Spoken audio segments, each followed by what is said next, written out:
आज की वीडियो में हम करेंगे इतिहास यानी हिस्ट्री का पार्ट 9। और पिछले पार्ट में हमने पढ़ा था 1857 का विद्रोह कहाँ कहाँ हुआ और किस क्षेत्र में किसने नेतृत्व किया। तो इसके बाद आज हम जानेंगे भारतीय राष्ट्रीय आंदोलन और साथ ही भारतीय राष्ट्रीय कांग्रेस के बारे में। तो भारतीय राष्ट्रीय आंदोलन जो था ये 3 चरणों में रहा था। पहले रहा था 1885 से 1905। दूसरा जो चरण है वो 1905 से 1919 तक का है, जिसे उग्रवाद का चरण कहा जाता है। और तीसरा है आपका 1919 से 1947, जिसे गांधी युग कहा जाता है। तो पहले आज हम पढ़ेंगे भारतीय राष्ट्रीय कांग्रेस के बारे में। इसकी स्थापना होती है 28 दिसंबर 1885 को और इसके संस्थापक माना जाता है एलन ऑक्टेवियम ह्यूम को, जो कि 1857 में इटावा का कलेक्टर था, एक ICS अधिकारी भी था और इसमें 72 प्रतिनिधि थे जिन्होंने मिलकर भारतीय राष्ट्रीय कांग्रेस की स्थापना करी थी।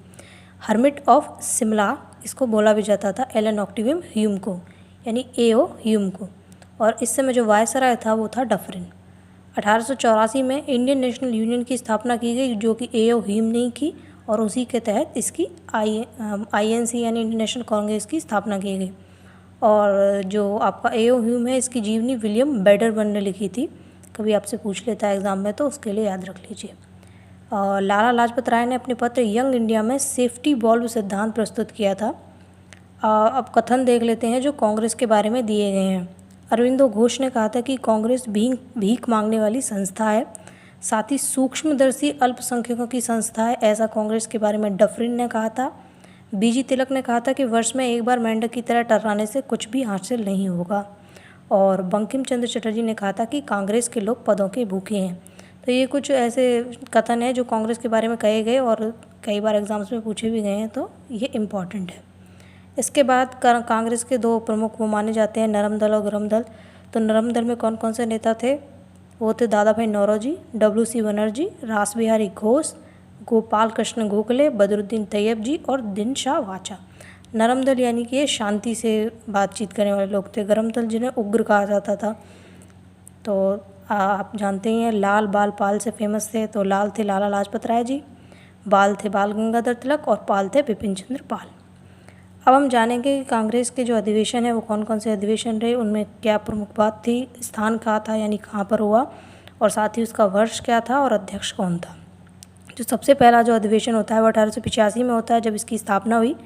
तो ये हुआ था गोकुलदास तेजपाल संस्कृत महाविद्यालय मुंबई में, और इसकी अध्यक्षता करी थी WC बनर्जी ने। ये पहले अध्यक्ष बने और इसमें शामिल थे 72 प्रतिनिधि। 1886 में कलकत्ता अधिवेशन होता है, जिसको दादा भाई नौरोजी अध्यक्ष बनेंगे और ये 3 बार इसके अध्यक्ष बनते हैं। साथ ही इसकी प्रमुख बात यह है कि ये पहले पारसी अध्यक्ष बने थे और इसमें 343 सदस्य थे, 343 सदस्य। फिर है आपका 1887 में होता है। ये कुछ प्रमुख अधिवेशन है, ज़रूरी नहीं है इतने हो, और भी सारे हुए होंगे, तो कुछ प्रमुख हमें याद करने हैं, ध्यान रखने हैं। ये वो हैं 1887 में जो होता है वो मद्रास में होता है। बदरुद्दीन तैयब जी इसकी अध्यक्षता करते हैं और ये पहले मुस्लिम बनते हैं। सदस्य याद रखने की आपको ज़रूरत नहीं है, कभी इतना पूछता नहीं है, पर पहले बार याद रखिएगा कि पहले जो अधिवेशन हुआ उसमें 72 प्रतिनिधि थे। इसके बाद देखेंगे हम 1888 का इलाहाबाद अधिवेशन, जिसकी अध्यक्षता जॉर्ज यूल ने करी, यूल या यूले, जो कि पहला अंग्रेज था। और 1889 में बम्बई में होता है, जिसकी अध्यक्षता बेडरबन करता है, जो कि दूसरा अंग्रेज बनता है। अगला है 1890 का कलकत्ता अधिवेशन, जिसकी अध्यक्षता फिरोज शाह मेहता करते हैं। और भारत की पहली महिला स्नातक जो हैं कादम्बिनी गांगुली जी, इन्होंने इसमें भाग लिया था। आगे है 1896 का कलकत्ता अधिवेशन, जिसकी अध्यक्षता रहमतुल्लाह सयानी ने करी है। और इसके बारे में प्रमुख बात यह है कि इसी अधिवेशन में रविन्द्रनाथ टैगोर द्वारा जी वंदे मातरम गाया गया। फिर 1901 ईस्वी में कलकत्ता अधिवेशन होता है, जिसकी अध्यक्षता दिन शाह वाचा जी ने की थी, जो नरम दल के नेता थे, और इसी में गांधी जी ने भी भाग लिया था। 1905 में वाराणसी का अधिवेशन होता है, गोपाल कृष्ण गोखले इसकी अध्यक्षता करते हैं। और साथ ही बंगाल विभाजन के बाद स्वदेशी आंदोलन की मांग इसी अधिवेशन में की जाती है। फिर है 1906 का कलकत्ता अधिवेशन, दादा भाई नौरोजी इसकी अध्यक्षता करते हैं और स्वराज्य की मांग करते हैं। 1907 में कांग्रेस का अधिवेशन होता है, रास बिहारी बोस इसकी अध्यक्षता करते हैं।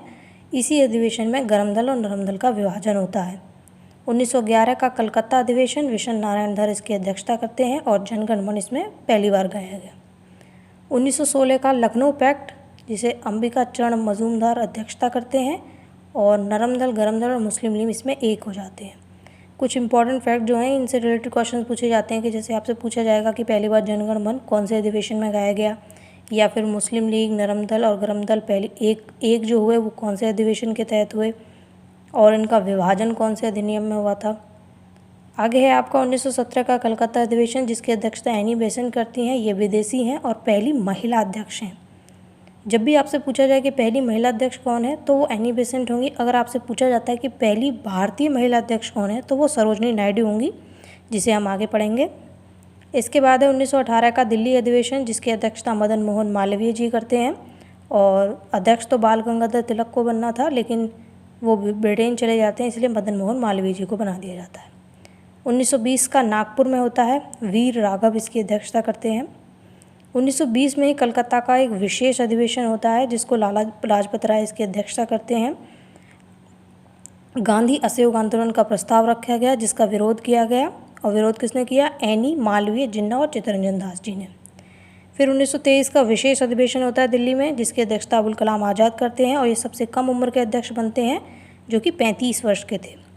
1924 का बेलगांव कर्नाटक का अधिवेशन होता है, जिसकी अध्यक्षता महात्मा गांधी जी करते हैं, और ये एक बार अध्यक्ष बने हैं, तो ये भी इम्पॉर्टेंट हो जाता है। उसके बाद 1925 का कानपुर अधिवेशन होता है, जिसकी अध्यक्षता सरोजनी नायडू करती हैं। जैसा कि मैंने आपको पहले ऊपर बताया, ये पहली भारतीय महिला अध्यक्ष बनती हैं। उसके बाद 1926 का गुवाहाटी अधिवेशन होता है, जिसकी अध्यक्षता श्रीनिवास अयंगर जी करते हैं, जो कि पूर्वोत्तर भारत में होने वाला पहला और एकमात्र अधिवेशन है। 1929 का लाहौर अधिवेशन होता है, अध्यक्षता जवाहरलाल नेहरू जी करते हैं और पूर्ण स्वराज की मांग करते हैं। 1937 का फैजपुर बंगाल का अधिवेशन है, जिसकी अध्यक्षता नेहरू जी करते हैं, और ये गांव में हुआ पहला अधिवेशन है। 1931 में कराची अधिवेशन होता है, जिसकी अध्यक्षता सरदार वल्लभ भाई पटेल करते हैं, और ये किसान के अधिकारों की बात इसी अधिवेशन में कही गई।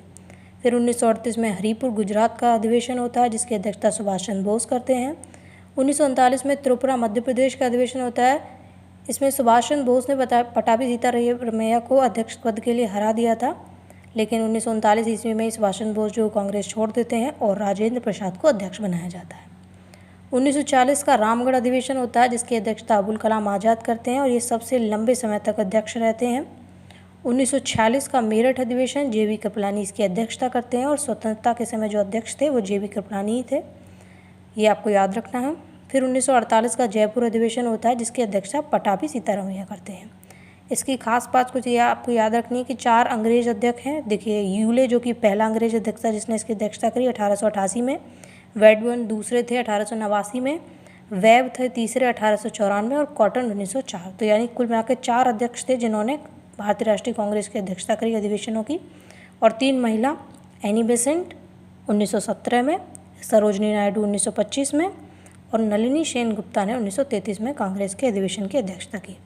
तो ये भारतीय राष्ट्रीय कांग्रेस के बारे में जानकारी थी, और इसके सभी इम्पॉर्टेंट जितने अधिवेशन थे जिनके बारे में कुछ प्रमुख बातें थी, साथ ही उनके अध्यक्ष कौन रहे, कहाँ पर ये अधिवेशन हुआ, किस वर्ष में हुआ, वो हमने जाना। तो आज की वीडियो में इतना ही, मिलते हैं अगली वीडियो में। Thank you.